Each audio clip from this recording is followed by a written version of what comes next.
News सुनकर के सब डर गए थे। मम्मी बोली, शहर में लोग ज़ॉम्बी बन रहे हैं, अब हमें क्या करना होगा? दादी ने कहा, मैंडी ने खिड़की दरवाजे बंद करने के लिए कहा था, मैंने सब बंद कर दिए हैं। टूटू ने पूछा, तो इसका मतलब है कि आज मुझे स्कूल नहीं जाना? हाँ हाँ बेटा, समझो कि आज तुम्हारी स्कूल की छुट्टी है। यस। मम्मी ने गुस्से में टूटू को कहा, टूटू, शहर में लोग मर रहे हैं, ज़ॉम्बी बन रहे हैं और तुम इस बात पे खुश हो रहे हो कि स्कूल नहीं जाना? Sorry mummy. डैडी ने बोला, अब हमें करना क्या है? क्या हम घर के अंदर बंद रहें? दादा ने जवाब दिया, हमें फौरन से दूसरे शहर चले जाना चाहिए। स्वीटू बोली, दादा अब्बू मैंडी से फ़ोन करके पूछें कि हमें क्या करना चाहिए। मैंडी न्यूज़ देने के बाद स्टूडियो से बाहर वापस जा रही थी कि अचानक से इसका फ़ोन बजा। हेलो मैंडी, ये सब क्या हो रहा है? जी आपने सही सुना, शहर में ज़ॉम्बीज़ आ गए हैं। अरे मैंडी, हम लोग सोच रहे थे कि गाड़ी में बैठ करके किसी और शहर निकल जाएं। नहीं, बाहर बहुत खतरा है। वैसे तो मेरा घर शहर से बहुत दूर है, ज़ॉम्बीज़ को वहाँ तक पहुँचने में बहुत वक्त लगेगा। आप लोग मेरा इंतज़ार करें, मैं आ रही हूँ, आप लोग मेरे साथ चलिएगा। ठीक है दादा अब्बू। ओके मैंडी, हम तुम्हारा इंतज़ार करते हैं।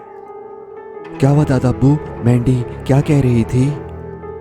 मैंडी ने कहा कि हम लोग घर में ही रहें, वो हम लोगों को लेने के लिए आ रही है। शहर में ज़ॉम्बीज़ हर जगह घूम रहे थे, वो लोगों के घरों में घुसने की कोशिश कर रहे थे। ग्रैनी भी ज़ॉम्बी बन चुकी थी और ये सब देख करके बहुत खुश हो रही थी।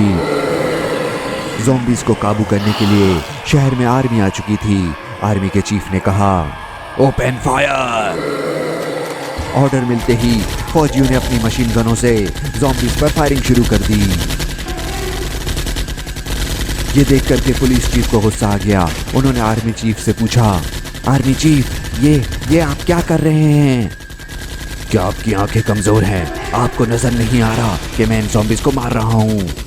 ये आप ठीक नहीं कर रहे। ये हमारी आवाम है जो ज़ॉम्बी वायरस की वजह से बीमार पड़ गई है। ये ठीक हो सकते हैं, आप फ़ौरन से फायरिंग रोकिए। क्या आपके पास इन ज़ॉम्बीज़ का कोई इलाज है कि नहीं? नहीं, इनका इलाज तो अभी कोई भी नहीं है। जब आपके पास कोई इलाज नहीं है तो चुप करके खामोशी से खड़े हो जाइए और मुझे मेरा काम करने दीजिए। पुलिस चीफ गुस्से में वहां से चले गए। जो ज़ॉम्बीज़ भागते हुए फौजियों के पास आ रहे थे, वो गोलियां लगने से एक एक करके मरने लगे। बाकी ज़ॉम्बीज़ अपनी जान बचाने के लिए वहां से भाग गए। ग्रैनी ने जब ये देखा तो उसे बहुत शदीद गुस्सा आया, मगर वो कुछ भी नहीं कर सकती थी। फिर वो भी यहाँ से चली गई। दूसरी तरफ पुलिस वाले लोगों की मदद कर रहे थे। वो लोगों को घरों से बाहर निकाल करके हिफाजत के साथ बसों में बिठा करके दूसरे शहर लेकर के जा रहे थे। हाँ, अब तक तुमने कितने लोगों को बचाया? सर, ये तकरीबन 10वीं बस होगी जो लोगों से भर करके हम यहाँ से ले गए हैं। शाबाश, हमें ज़्यादा से ज़्यादा लोगों को यहाँ से निकाल करके दूसरे शहर भेजना होगा, क्योंकि ज़ॉम्बीज़ हर जगह फैलते चले जा रहे हैं। मगर सर, अब मसला ये है कि हमारे पास और बसें नहीं हैं। सर, यहाँ से हट जाएं, आपके पीछे ज़ॉम्बीज़। तो ज़ॉम्बीज़ पतली गली से निकल करके पुलिस चीफ के पीछे आ रहे थे। पुलिस वाले ने फौरन से ज़ॉम्बीज़ पर अपनी मशीन गन से फायरिंग कर दी।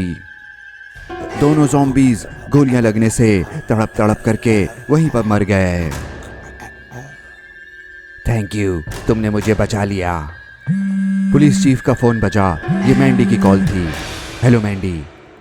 पुलिस चीफ, बताइए कि शहर में क्या हो रहा है? मैंडी, तुम्हारी न्यूज़ की वजह से बहुत फ़ायदा हुआ। लोग घरों से सुबह बाहर ही नहीं निकले। मगर मैंडी, अभी भी शहर में हज़ारों ज़ॉम्बीज़ हैं। Oh no. अच्छा ये बताइए, आर्मी क्या कर रही है? मैंडी, आर्मी तो ज़ॉम्बीज़ को गोली मारने में मसरूफ़ है। हम तो यहाँ लोगों को बसों में बिठा करके दूसरे शहर भेज रहे हैं। अच्छा ये बताओ कि तुम अभी कहाँ हो?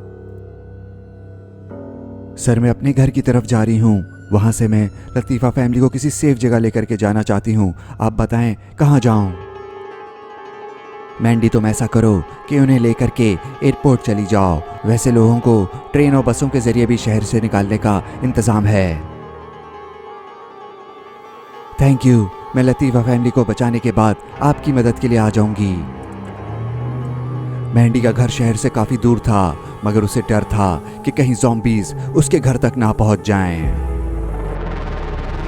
लतीफ़ा फैमिली डरी सहमी ड्राइंग रूम में बैठी हुई थी और मैंडी का इंतज़ार कर रही थी। फिर अचानक से उन्हें गाड़ी की आवाज़ आई। मैंडी भागती हुई अंदर आई और बोली, सॉरी मुझे थोड़ी देर हो गई, आप लोग ठीक हैं? दादा अब्बू ने कहा, अरे हाँ मैंडी, हम लोग ठीक हैं, बस तुम्हारा इंतज़ार कर रहे थे। अब ये बताओ कि हम लोग कहाँ जाएंगे और कैसे जाएंगे?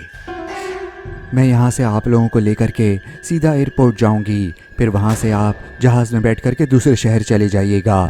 मुझे वापस शहर जाना है क्योंकि मुझे पुलिस चीफ की मदद करनी है। दादा आप अपनी गाड़ी रेडी कर लें, मैं अपनी गाड़ी में टूटू, स्वीटू और मम्मी को लेकर के जाऊँगी और आप चारों अपनी गाड़ी में आ जाइएगा। बस फिर क्या था, सब एयरपोर्ट के लिए निकल पड़े। हाईवे पर ये लोग तेजी से गाड़ी भगाते हुए जा रहे थे क्योंकि एयरपोर्ट इनके घर से थोड़ा दूर था। डैडी ने दादा से पूछा, मैंडी ने हमें ये क्यों कहा कि हम चारों एक साथ आ जाएं? हम लोग तो सिर्फ 3 ही हैं। अरे ठीक कहा मैंडी ने, 4 ही तो हैं हम। हमारे अलावा कौन है? ढांचा। और कौन? इनके साथ गाड़ी में ढांचा भी था, जिसे देख करके डैडी और दादी डर गए। मैंडी को पता था कि ढांचे को घर में डर लगेगा, इसलिए उसने दादा को कहा था कि आप चारों एक गाड़ी में चले जाइएगा। थोड़ी देर में लतीफ़ा फैमिली एयरपोर्ट पहुंच गई। यहाँ रनवे पर एक जहाज टेक ऑफ के लिए रेडी खड़ा था। एयरपोर्ट की लॉबी में बहुत शोर शराबा हो रहा था। लोग काउंटर पर गुस्सा कर रहे थे और एयरपोर्ट का स्टाफ भी बहुत परेशान दिखाई दे रहा था। इतना रश देख करके मैंडी और लतीफ़ा फैमिली भी परेशान हो गए। मैंडी ने कहा, आप लोग यहीं पर रहें, मैं ज़रा पूछ के आती हूँ कि यहाँ पर हो क्या रहा है। मैंडी ने जाकर के काउंटर पे खड़ी एक औरत से पूछा, एक्सक्यूज़ मी, मुझे ज़रा आपसे एक बात पूछनी थी।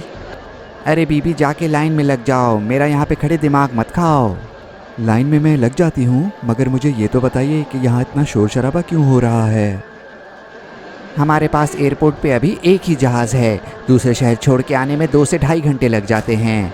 हर किसी को जल्दी है और हर कोई पहले ही जाना चाहता है, आप भी खामोशी से लाइन में लग जाएं।